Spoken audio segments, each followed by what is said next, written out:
Welcome to East Meets West, and today I have a very special guest that will share his life journey as a leader. And I had the privilege to meet GT Bustin, and he's going to tell us what is Yambrumari, Yambrumari. I'm not That's sure, correct. but You got it. yeah, yeah, tell what that means. But I want to share, I met GT in Papua New Guinea. And the first time I'm going to meet him, he is actually trying to save me. And this whole aspect of, getting in the country and immigration problems and what's not, but he was there to save me and get me out of that problem. And that's how I first met him. But there's so much about him I learned during that trip there, and amazing work he's doing as an inspirational speaker. He's a visionary coach, a proven change maker. And I can actually attest to that because I've seen him in action in Papua New Guinea and his love for people. And, it come back to his mission that he says that to inspire people to become the best version of themselves and reach their full potential. And it's amazing because that's also my mission in life, to be able to help people do that. And, he says he believes every individual has the potential to create lasting impact and a life of significance, to live a life of significance. So through his speaking, his coaching, his mentoring, he shares practical lessons shaped by real world challenges in some of the most difficult environments. Yes, and that is true. He's going to tell us about those environments that he worked in and how he functioned in those environments. And his passion is to inspire change, equip leaders, and empower teams to thrive, right? And so, he's also part of the John Maxwell whole team there and the work that he's doing too. And I think the passion to serve is there in all of us pretty much. And I really appreciate that. He's so busy. In fact, he might be running off on a flight soon. And he's given us this opportunity to hear from him and get to know him a little bit, and also to impact some knowledge or impart some knowledge into us. And I look forward to hearing and learning from him. He's going to also tell us what is this white crocodile about, and his organization that he's running there in Papua New Guinea. So GT, welcome to East Meets West, and I totally appreciate you giving us this time here to learn and grow. And I know that's what you stand for, and you're giving back to us, and we really appreciate that. So welcome. Thank, thank you so much. Thanks for having me on your podcast. And I remember when I first met you, and there was a corrupt immigration official who was trying to shake you down for some money. And we had actually seen him try to do it before, and so that's why we were waiting. And so when you came out and he was trying to walk you to the ATM to get some money, we were able to intercept. And unfortunately, that's not a nice way to enter a country, but I think you had a good experience. And I'm really glad that you came down to Papua New Guinea and were a part of the launch for a nation transformation program we call 𝐷 PNG. In Papua New Guinea, 𝐷 means transformation or change. And so 𝐷 PNG, we launched in 2022 with your help and the help of John Maxwell coaches around the world and John Maxwell himself and his team. And I have to tell you that it's going very well in the country. Things in Papua New Guinea don't happen quickly, but we are seeing that people across the country are going through the program, and it's actually gaining momentum now, almost 4 years later. And so we're still at it, and we're now in the schools. And we have the third curriculum we'll be introducing to the schools this year. And so it's having an impact on thousands of lives. And I'm excited about that. But I was really excited to meet you and the fact that you have been to Papua New Guinea And here's something I don't know if you know. Uh, when I was about, I think, 4 years old, my family left Papua New Guinea and they actually came to Guyana for 1 year. And I Wow. lived there for 1 year. And yeah, so it has a special place in my heart. I mean, I was a kid, so I don't have a lot of memories, but I do have memories of the kids that I played with from Guyana, my little playmates. And also, it was a tense political time then. And when there were marches in the streets, we kind of had to hide and keep our heads down uh, because, of the tension that was there at the time. But it sounds like things are much better now. And I'm really excited to be on your podcast today. That's amazing. I didn't know that part that you were here in Guyana. So you need to come back and visit now. It's been too long. Definitely. Yeah. Definitely. I'd love to see the country now and how it is. But everybody I've met from Guyana is just absolutely lovely. And I look forward to coming back someday. I'm glad to hear the program is going. I really enjoyed spending time with the people there in PNG.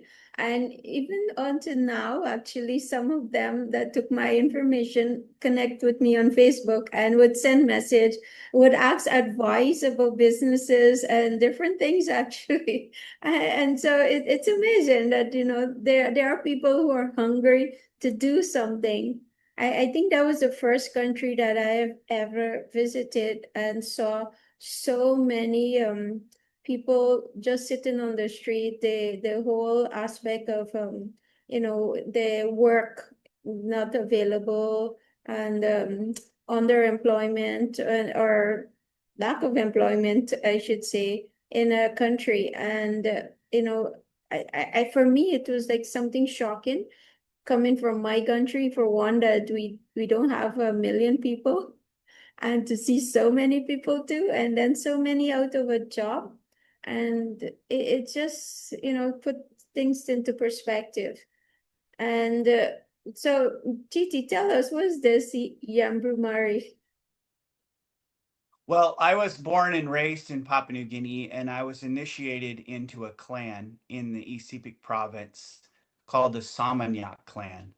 And when I was initiated, they gave me a name, which they give everyone. And the name has something to do with nature.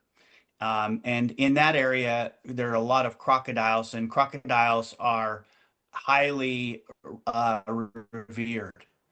And so they gave me the most powerful of all the names in that area, which is 𝐉𝐸𝐴𝐷. And 𝐉𝐸𝐴𝐷 means white crocodile. And sometimes people think it's because my skin is white that they gave me the name white crocodile. But there's actually two crocodiles. There's 𝐉𝐸𝐴𝐷 and there's 𝐉𝐸𝐴𝐷.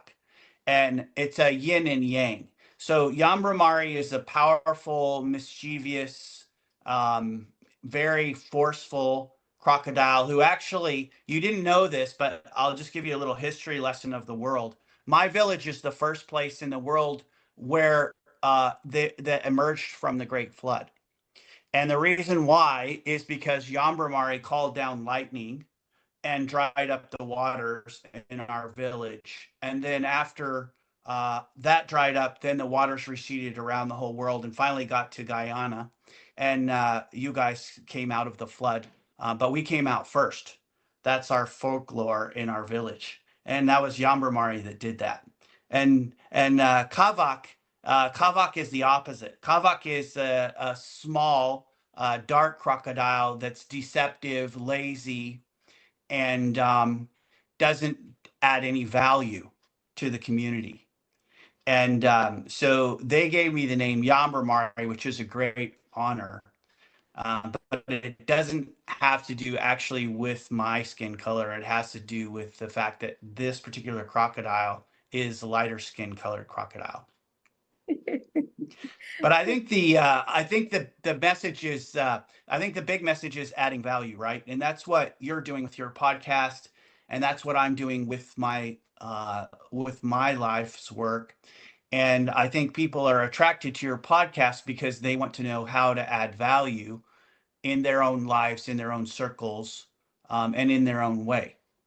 And really, there's some people that this message doesn't resonate with because they're not as interested in those things, and that's their life, and they get to make that choice.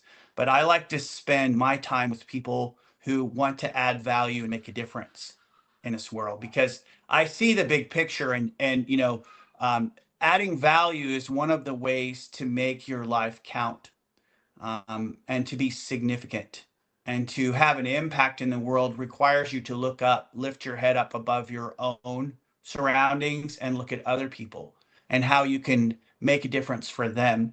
And the trick of the whole thing, which is the lesson I think we know, is that when you add value to other people, it adds value to you. And I have a very, very rich life that I wouldn't trade for anything, because I've had a life of adding value to other people, and it has provided me with a very rich life. It's not been an easy life. It's not an easy life at all. It's a struggle. Every day is a struggle. But I love the struggle because I'm struggling for other people and saving thousands of lives with my team and the work we do. And it's very, very rewarding. Amazing. And it's definitely, I do believe today I was in a panelist with the women chamber in Guyana here, and we were talking about giving back, being mentored and being able to mentor someone back. And I said that I think we're on this earth to help each other. And if we don't know why we're here to lift each other up. And so we can serve each other. And I don't know how many people would believe something like that, but I do believe that's why we're here. So if I can help you with something, I'm here. I'm here to serve you if I can do it. And likewise, someone might be able to do something back for me, and we're able to serve each other. But it's a whole different thinking and mentality of that. And so I do appreciate, you are adding value to us here today. And so, GT, tell us a little bit about your leadership journey. The things then that you do. What are some of your challenge as a leader? Well, I started a medical float plane operation when I was 21 years old for Papua New Guinea. And I had no money. I didn't know how to fly an airplane. I had never started an organization. I actually wasn't done with university yet. And I decided that I was going to start this medical float plane operation that was going to fly into the jungle, land on the water, and be able to provide medical services to people that would otherwise die. And so it was a lifeline from the hospital out to the remote communities, where it would take days for them to get there on the river on a canoe. And then there was, a road that had to be navigated. It was very rough and damaged and long. Or you could fly on an airplane that could land in the water next to your canoe. You could get in the airplane, and then it would take off, and in an hour would have you at the hospital, put the wheels down and land on the runway, and then it was just 5 minutes to the hospital. So I started that when I was 21, but I started it with nothing but a dream. And that really helped me with my leadership abilities and understanding, because to do that, you have to put together a group of people that are willing to follow you. And so I learned a lot about that. And I guess the first lesson that I would share with people is that I learned very, very quickly to borrow other people's experiences and other people's knowledge. I had this opinion, and I still do. Why should I learn something myself the hard way that someone else has already learned the hard way and could easily just impart that knowledge to me? But that requires a couple things. One of them is it requires you to seek those people out and to develop a relationship with them. And sometimes that's challenging. And especially the more knowledgeable and the more successful the person is, the more challenging it is to develop that relationship. But that's really important.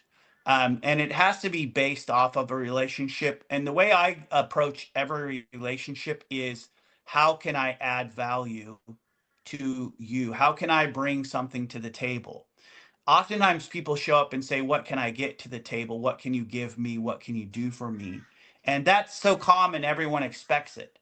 But when you show up with something in your hand to offer someone else that they didn't expect it, you, as John Maxwell says, you separate yourself from the people pile. Very quickly, people realize this person is bringing something different to the table. And not only are they just trying to get what they can get, they're willing to put in the work to do something to get value. And so I chose 4 mentors that were as high as I could reach up the ladder at age 21. And I got some incredible mentors. And I would lean very heavily on their knowledge and on their wisdom.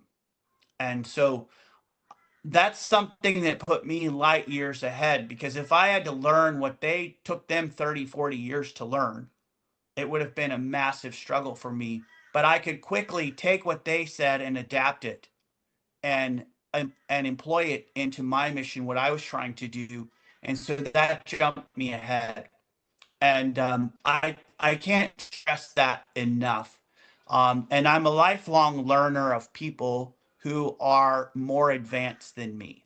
And sometimes I think we often make a mistake of sometimes feeling like, if people are more advanced than us, then sometimes people want to compete with people that are more advanced, or they want to puff themselves up and act like, well, I'm just as advanced. Or they want to discount them and say, well, their life isn't like my life, and so we're not the same. They came from a different world, and I'm down here and they're up there. So you have to overcome those barriers. But when you tie into someone and offer value to them, then what happens is they're willing to offer value back to you. And so when it came to developing mentors and coaches and advisors, I offered value to each one of them, and they responded in kind. And that really started my leadership journey. So I kind of did a hack, if you will.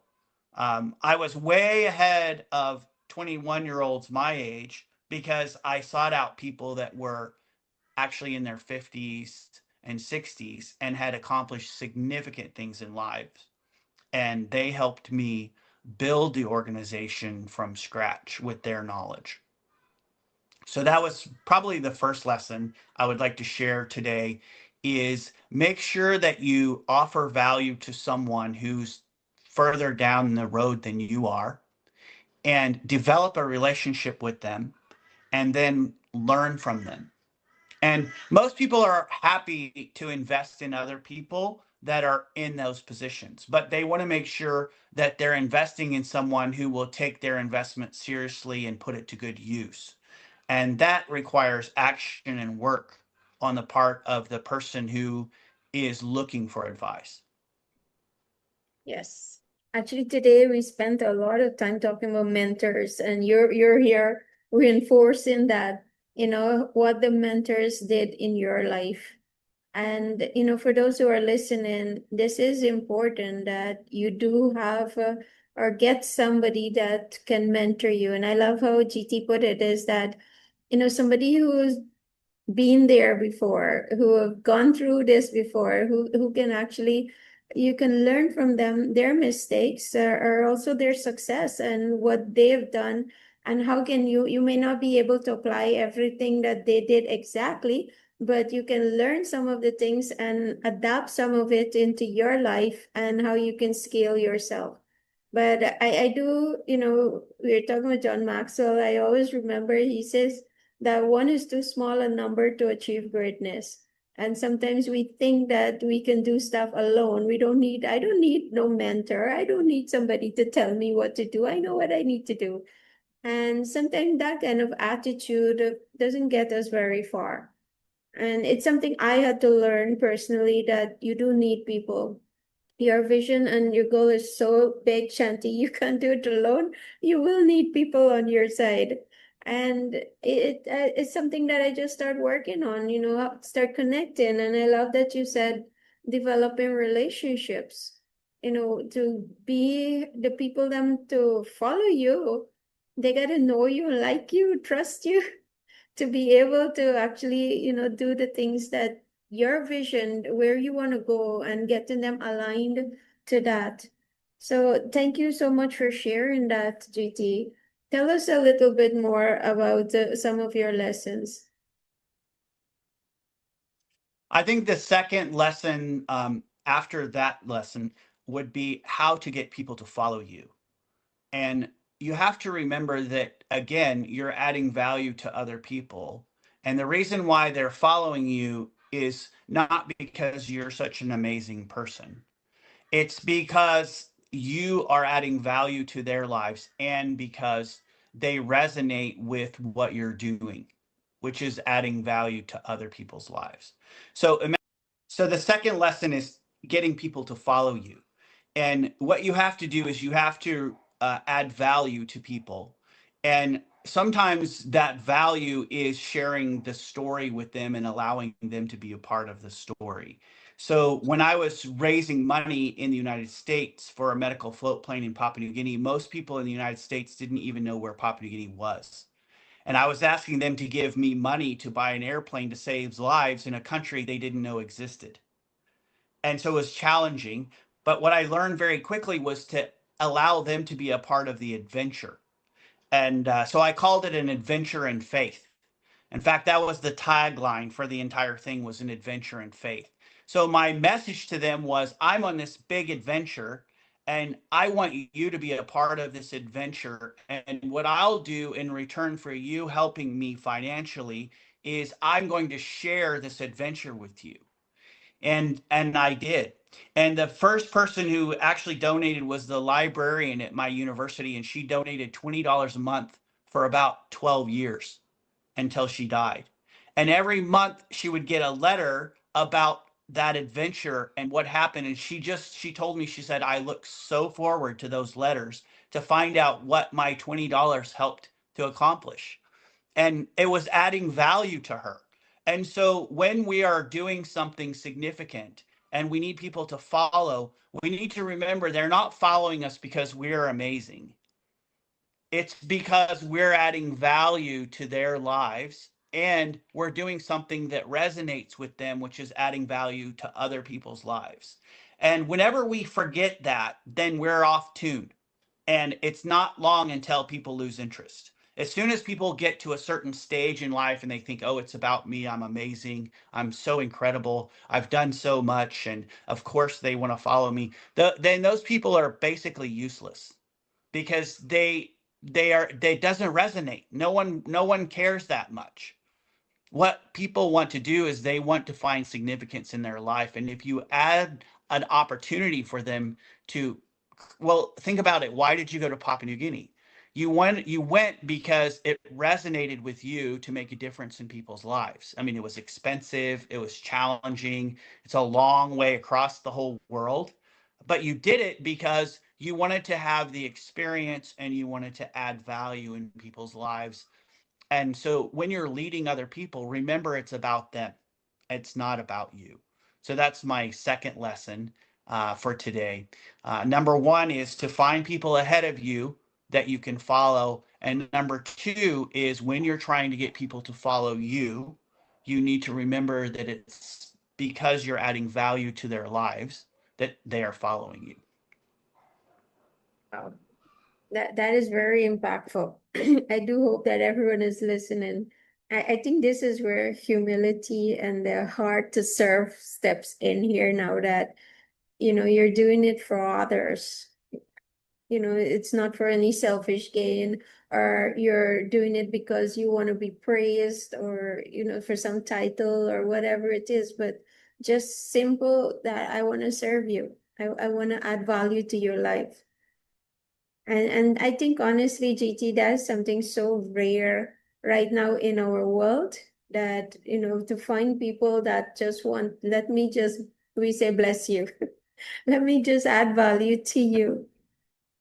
But Yeah. you're doing that so amazingly there in PNG. It's it's something inspiring, and I'm sure many people who interact with you is so inspired too with the work that you're doing there.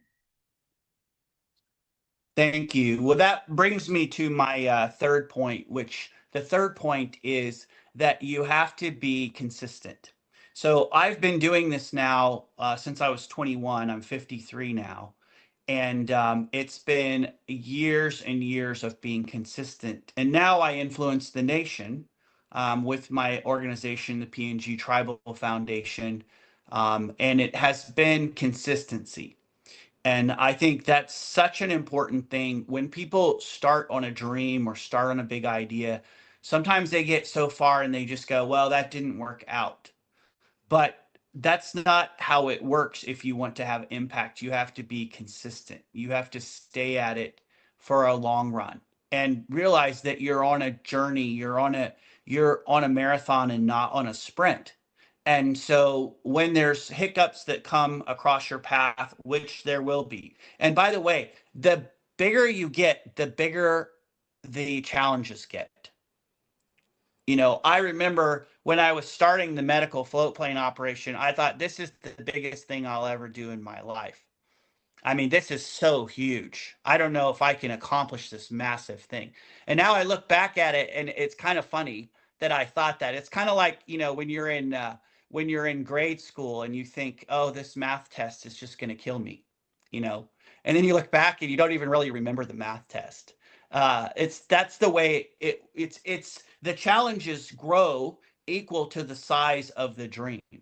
And so when you have bigger dreams, you're going to have bigger challenges. And that brings me to my fourth point, which is embrace the struggle because it's going to be a struggle. And, when we're talking about helping other people, one point I want to make, it's not all about helping other people. I mean, if we were just to be, so sacrificial in our lives and all of that, that's great. But we do it because we get value out of it as well for ourselves. And that's what people often miss is that you actually are getting great value out of helping other people.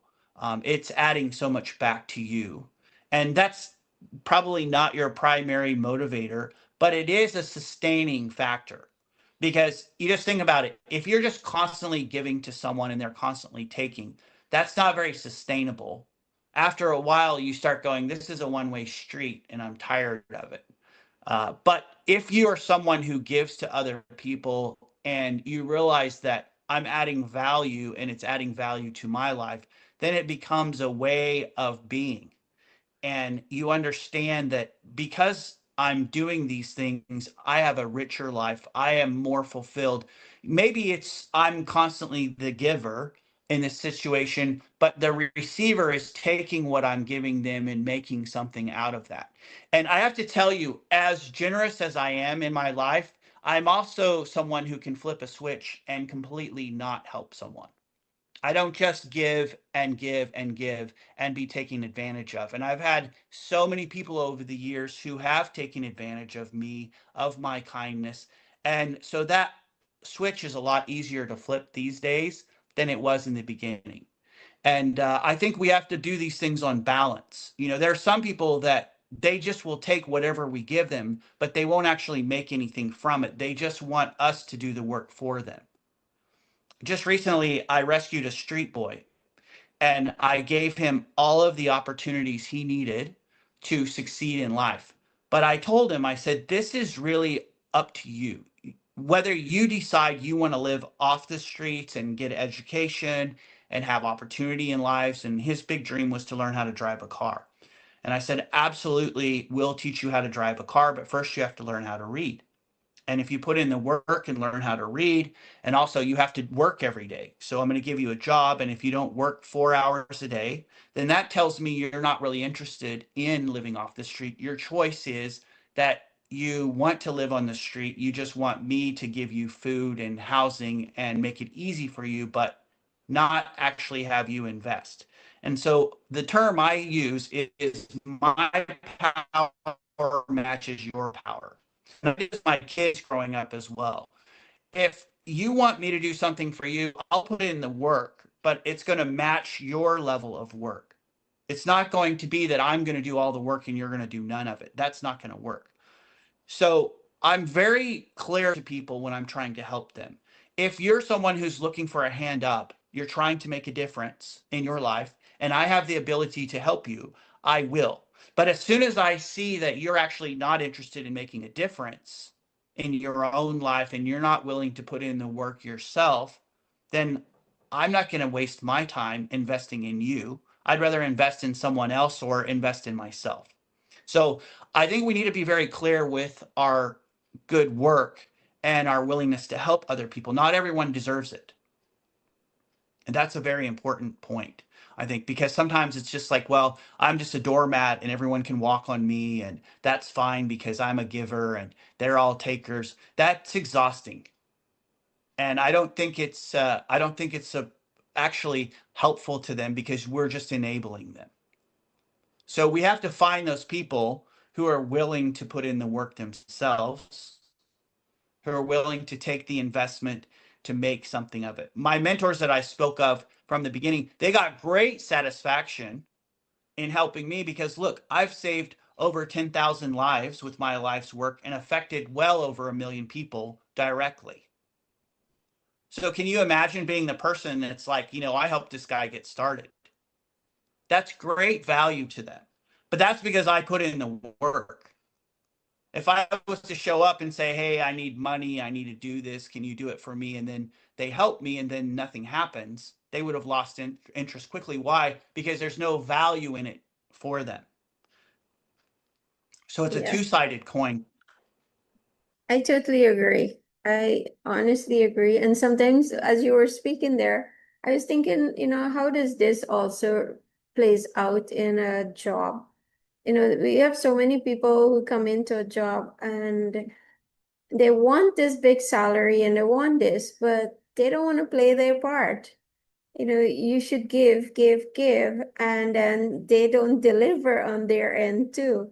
And so I totally agree with what you said there. And even for me too, that, a few years back had to learn that. I had a coach too who constantly had to remind me, Shanti, you go where you want it. You go where you want it. You're gonna give, give, give. And exactly what you said there, you end up get burnout. And I think I had reached that point there that, you know what, I am only given. Nobody, it just seems like I'm giving my all. But indeed, the part of, those who's gonna multiply it, take what you're an example of that, people who poured into you and you multiplied it and show that, you appreciated it and you're gonna do something with it. And it is far easier to work with people who are like that than the takers all the time. And I know many people are going through what you're talking about here, that, you're being nice, you're being kind, you're going all out to help others, whether it's at work or maybe your family, maybe your community. But in the end, people just see it as that, oh, you're supposed to continuously be given. And in return, you are not doing anything with it. And so it kind of Yeah. make it feel like your effort went to waste or something. But I love that you share on that, dear. It's real. I mean, this is what we are going through. Many people are going through the same thing. And, how do we understand that this is not something, because when people hear you speak sometimes like this, like, you're not caring as you said you are. Because I Yeah. asked you and you said no, that doesn't mean that, someone don't care. But if indeed, as GT is saying, is that you poured in and then you did nothing with it, you wasted it off, then why should I continue to Yeah. pour in? Yeah. But I think the big lesson here, sorry, go ahead. We have a no, delay. no, go ahead. I know the internet is a little lagging. I think one of the big lessons in this area is the difference between agreement and alignment. And this is a lesson that I'm still learning and has been a struggle because I've often thought that when people agreed with me, they were aligned with me. And that's a very difficult lesson to learn. And I use this example. Let's say that we both agree to go to the bank. So I say, let's go to the bank. And you say, yeah, let's go to the bank. So we go to the bank. But when we get to the bank, I'm there to rob it and you're there to make a deposit. So we agree that we're going to the bank, but we're not aligned on why we're going to the bank. And I have had to learn this lesson over and over again, and it's something I'm still learning. Where I think people that agree with me often are aligned with me, and then I realize later down the path, actually, they weren't in it for the same reason I'm in it at all. And so alignment is such a critical thing when it looks to where we're giving our value to people, where we're, what we're trading our life for. Because what we do every day is what we're trading our life for. So if I'm investing in this person every day, or oftentimes I'm trading part of my life for that investment in that person. And am I doing that because we're in agreement, or am I doing it because we're in alignment? And That's that has to do with what the values of the other person are versus your values. If you have the same values, there's a good chance that you're in alignment. If you have different values, then there's a good chance you're only in agreement. And the agreement will come to an end somewhere along the track. Like when we get to the bank and you go, wait a minute, I didn't come here to rob, I came here to make a deposit. Now we've got a problem. And that's what happens oftentimes in our lives, whether it's work. The other thing I'd like to stress is because my life has been helping people and I've developed, international organizations to help people. Sometimes people will say, oh, well, that's so amazing. I'm only doing this. But the truth is that it's not a comparison in any way. Uh, let's just say you have a job and you're working your job and that's where you're investing your life. The people around you are the people that you are there to impact and to serve and to make a difference in their lives. And so it applies however you do it in your life, whether you're working a job for business, you have a company, you're working for someone else, or you're running a charity, or whatever it is. It's still the same thing in adding value to other people's lives, or only adding value to your own life. okay. I know a lot of people in charitable work that are really into it because they're adding value to themselves. I mean, we all know stories of people that have said, oh, help me help these people. In reality, they're putting the money in their own pocket. Yep. So it doesn't really have anything to do with that. It has to do with if you're a person who adds value to other people wherever you are or not.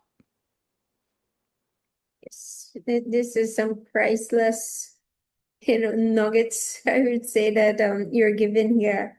And I love that, agreement or alignment. It has me thinking a whole lot of things here right now, but it makes sense.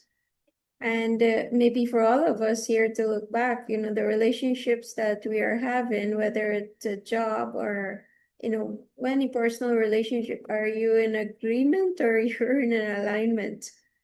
And, Yeah. I thank you for that. That is something really important. I know we're coming to the close of our session. I want to ask you one more thing. So I didn't say that you're an author too, but tell us a little bit about your book, Lead Without Limits. Yeah, I wrote a very simple book. It's on Amazon. And it's 7 different points to help you when you're leading without limits. And I'm someone who doesn't believe in limits. I'm not a good rule follower. I like to figure out how to make my own way, how to accomplish things. And when someone puts a limit on something, I have this saying I always say, which is don't limit the upside. some people will say, well, I can only do this. And then I automatically start thinking, don't limit the upside. That's just the way I'm wired, because whatever we put a ceiling on, that's our ceiling. But if we don't put a ceiling on it, we don't have one. And so the book is about helping people with 7 practical lessons to help them develop their own leadership and their own journey, and to accomplish their dreams.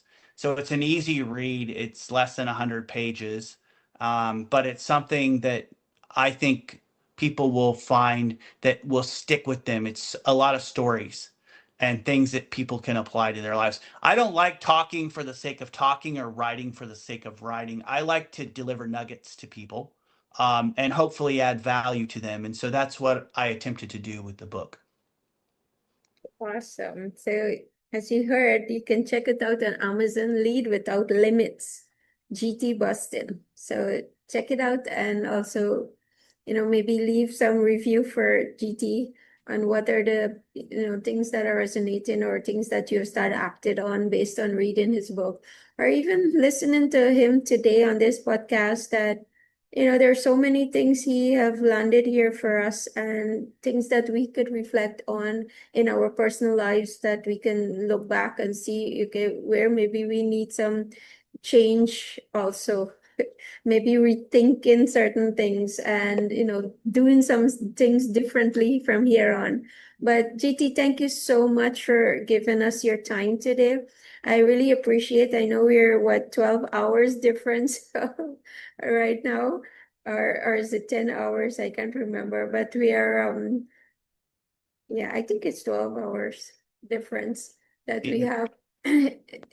Yeah, but Yeah, I think it's 12. Yeah. so it's It's a morning. pleasure to be with you. Yes, and Yeah. yes, thank you so much for your time. Is there any last thing you would like to say to us before we close the program?